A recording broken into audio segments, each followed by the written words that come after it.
Washington Commanders Nation, it's your boy Rio Robinson back with the latest and greatest on the Ramblin' with Rio YouTube channel, where we ramble about the Washington Commanders.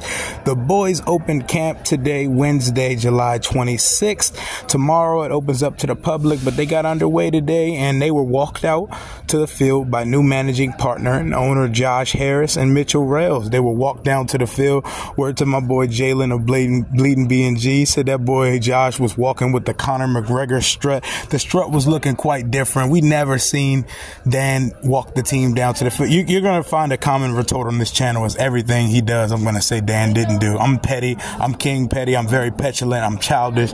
That's the way it's going to be on this channel until further notice. But they opened up practice today. All eyes were on QB1 as usual, and Sam delivered and performed as well. My guy Lake Lewis with boots on the ground there, a part of the media and credentialed media for Washington. He said Sam Howell was sharp on the first day at camp, quick decision making, deep balls when thrown has been pinpoint. He looks really comfortable in the pocket, and Sam talked about that in his presser after practice today.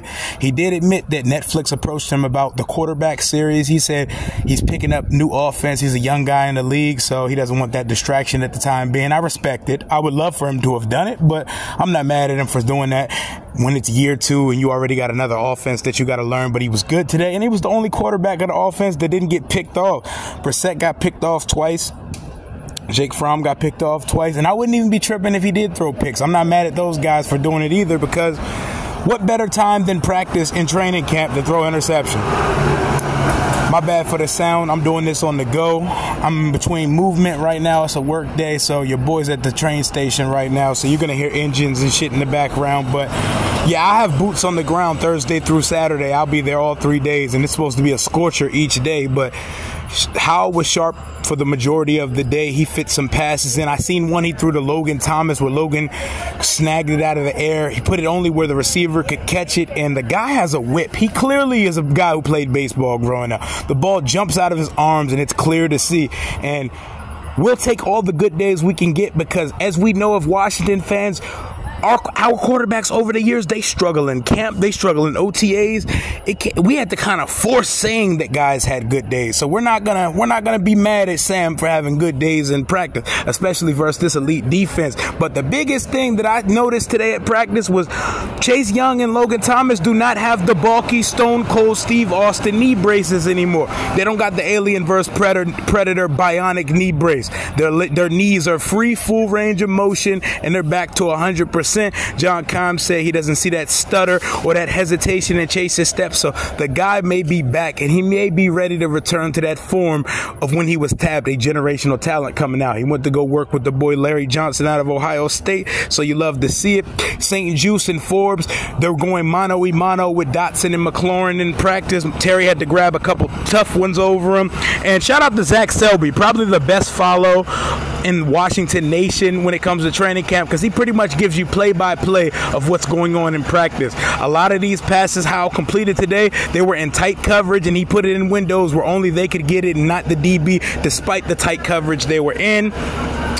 St. Jude's worked inside and outside, and the starting offensive line continues to be Sadiq Charles at left guard, Cosme at right guard, Gates at center, Wiley at right, and Charles Leno at left tackle.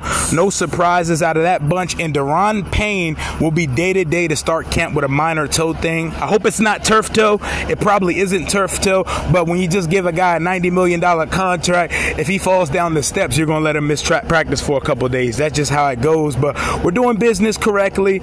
We come out first day, and most importantly, we got through practice healthy. Nobody had to leave. Jamin Davis is back on the field. Interesting note from Linnell Worthingham. He said Jamin Davis was spending a lot of time with the twos, but he has to get reacclimated to full sprinting and stuff because he missed most of the offseason program after getting a cleanup surgery. But I don't see too many things to harp on.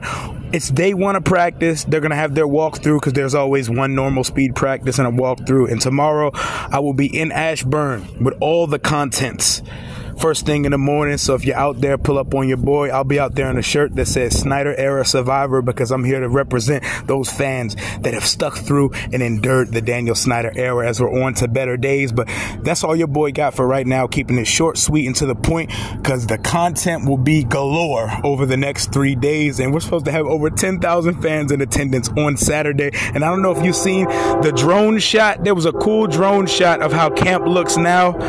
We still got a long ways to go, but this is definitely a right step in the right direction. It's a new era in DC, baby. That's all I got for right now. Hail to the Washington Commanders. Rio out.